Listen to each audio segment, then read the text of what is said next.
All right, thank you, John. Let's see, we're still a couple minutes early, that's good. So up next, we have John Hayes from ARDC.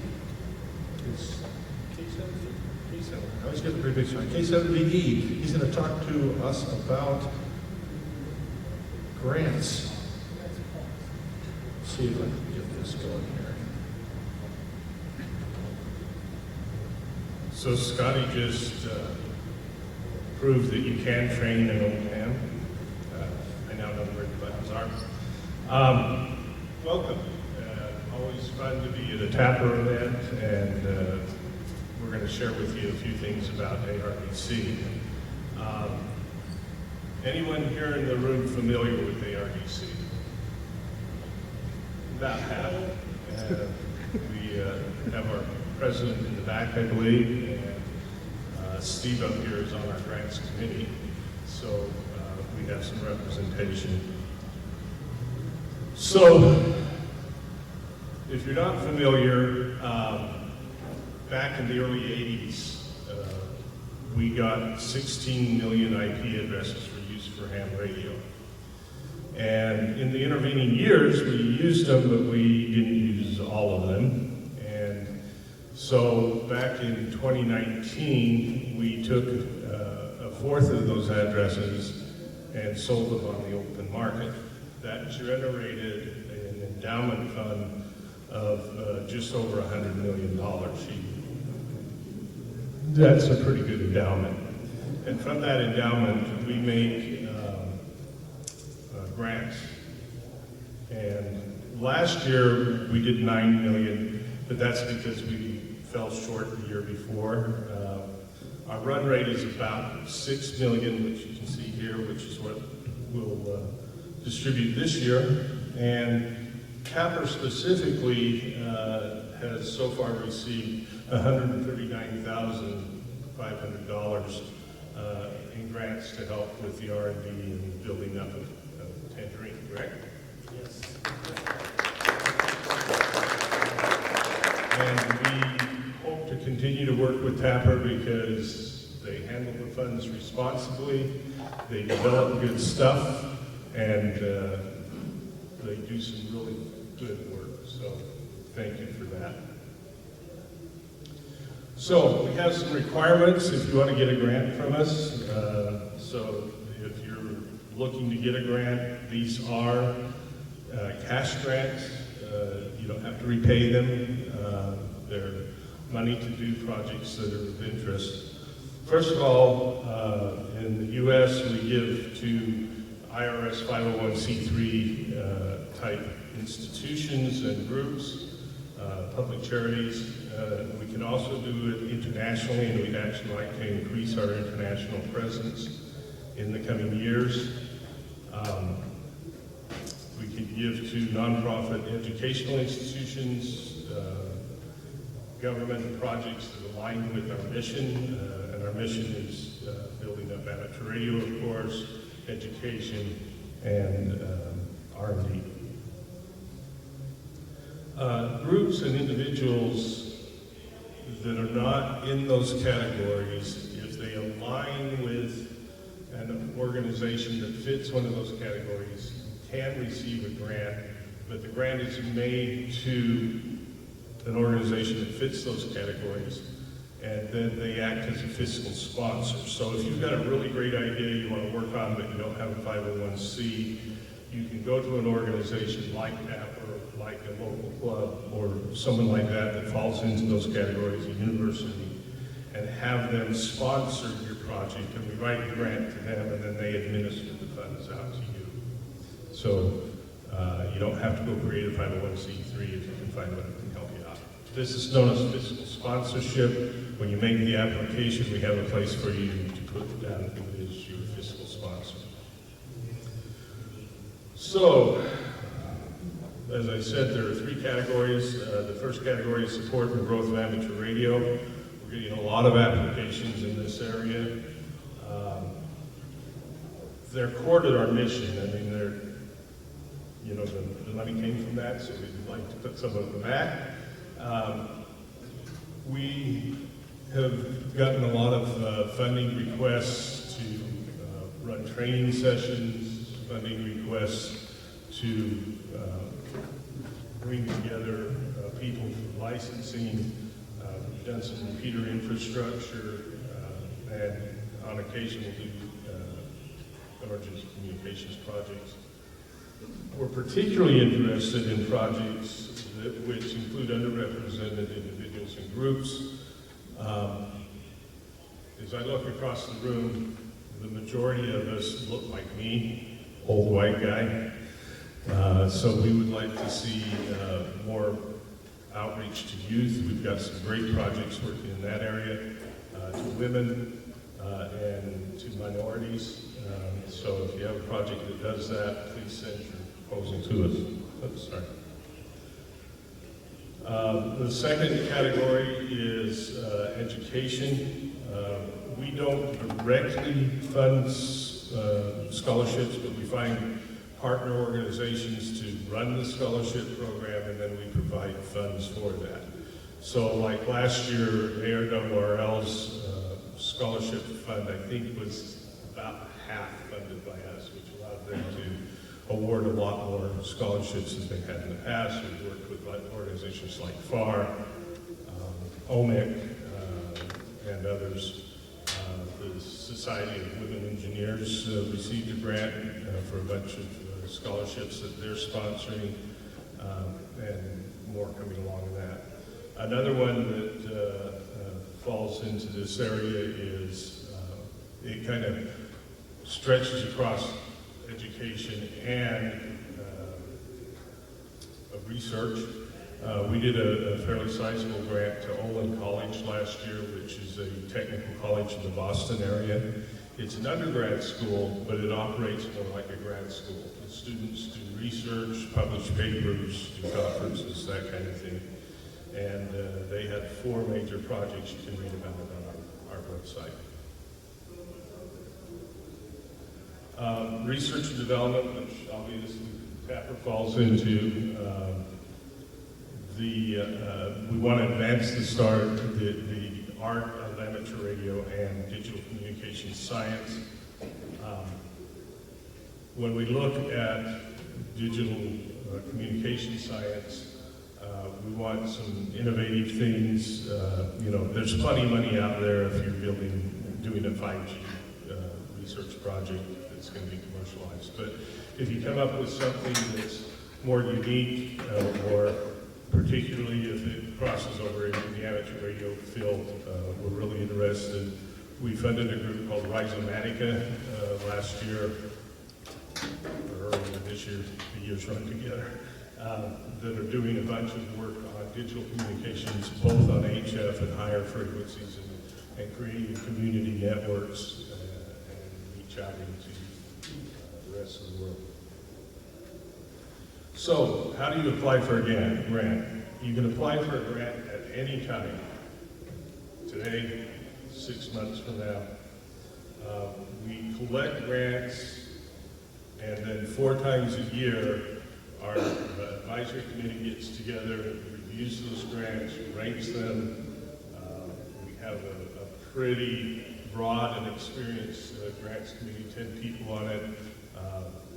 And that gives us the ability to really go through these. We have differing opinions sometimes, but in the end, we get down to the best grants, and those are forwarded to our board, who meets and does the final approval of what will be funded.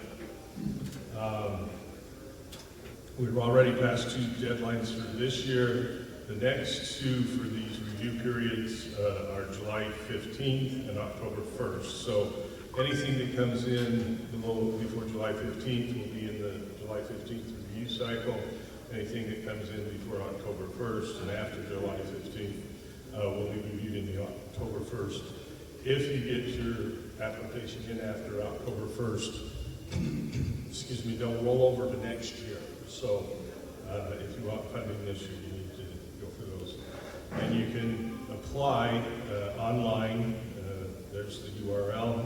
It's pretty simple, APR apply. There's some questions there, be sure you address them. You can either write up your proposal and upload it, or simply answer the questions. I will say the more complex and more expensive your proposal is, the more you should put in there, the more complete it should be, because as people are reviewing it, you know, we're trying to be good stewards of the money, and of course, if we're spending a whole bunch of money on a single project, then there's a bunch of others that we can't do. Okay, so here's some key points when you're applying. Be sure you review all of the information on the website. It's organized pretty well. It has a series of steps that you should go through and everything. We really like to see projects that are shovel ready. In other words, you've lined up everything, you've worked it out. Again, TAPR sends us a really nice prospectus of what we need to do. So do similarly yourself. We had one project that was a fairly large one early in our cycle, and we funded it, and then they had to come back to us and reset the expectations because they had to get all of the lineup. They needed some sites and so on, and they had to prearrange that. We'd like to avoid that. We want something that's already, send us the money, we can get it done. We shoot for around a 1 year completion time. We can go longer if need be, some are shorter, so on. When you're working out your budget, include everything.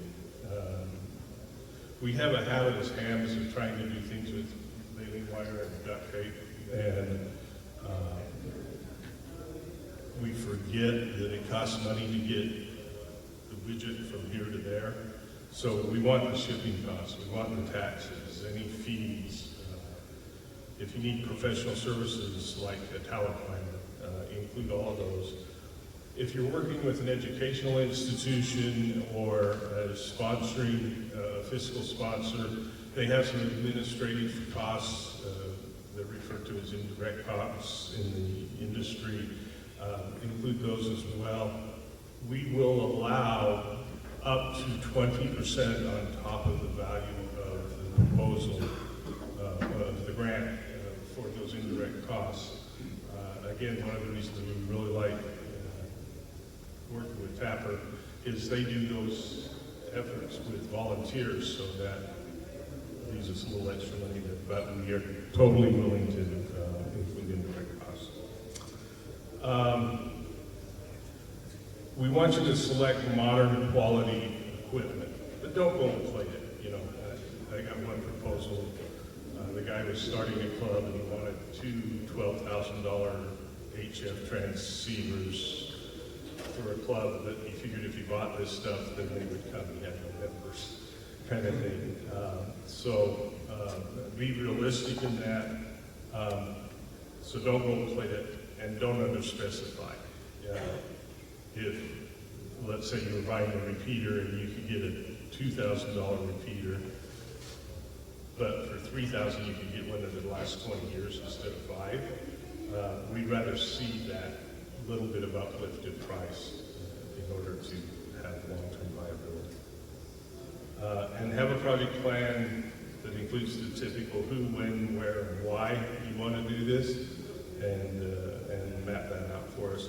Again, the more complex, the more expensive the project, the more detailed those sections need to be, but we do need to at least have those things.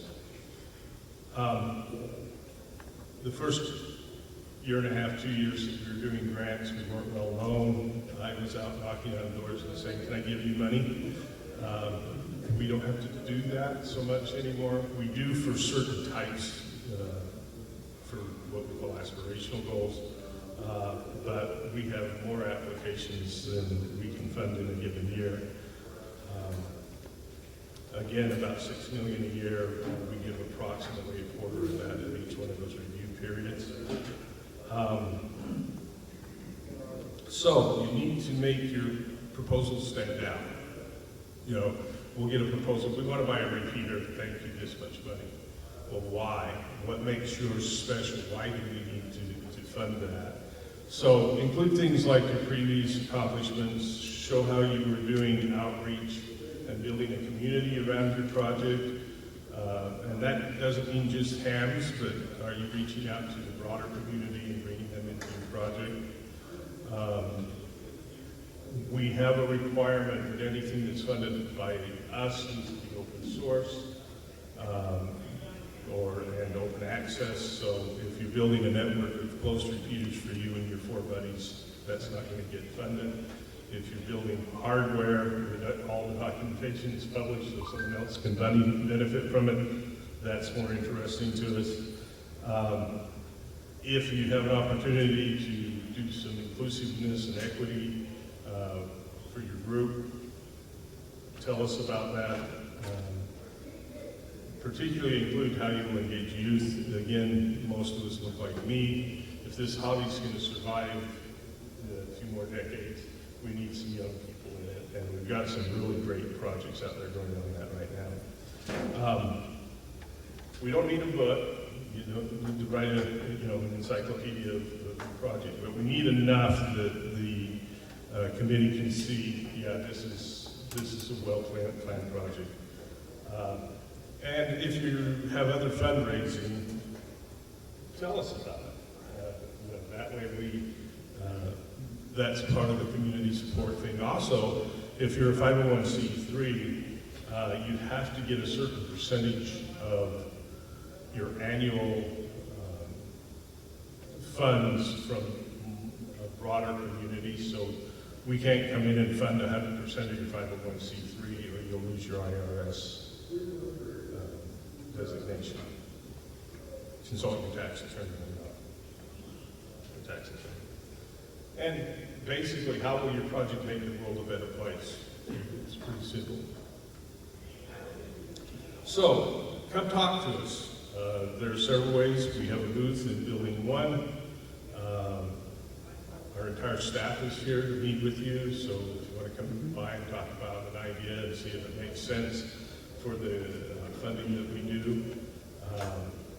We also have a couple of board members there dropping in periodically, so you'll have a good chance to present yourself. Any questions that you have, email giving@ardc.net, and that box is monitored by a couple of us, the grants manager and myself, and we'll try to get back to you as expeditiously as possible with answers to your questions. And with that, I'll open the floor to questions. Just curious, Howard, are you getting more inquiries from people associated with like universities versus like high schools? So the question was, are we getting more inquiries from like universities or high schools?